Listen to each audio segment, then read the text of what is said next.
cubaan melarikan diri dia. Dia ingat dia lepas. Ini lah.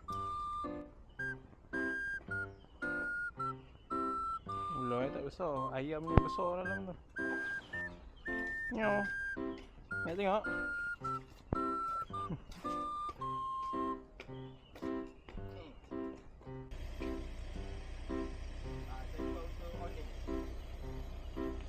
Boleh kencing.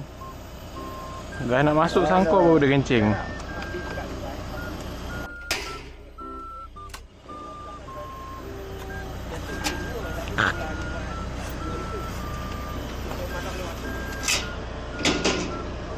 Ni sangkar ni tuan ni yang sponsor.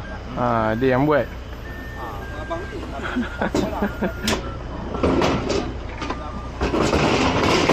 Kenapa nak tikus saya? Ayam.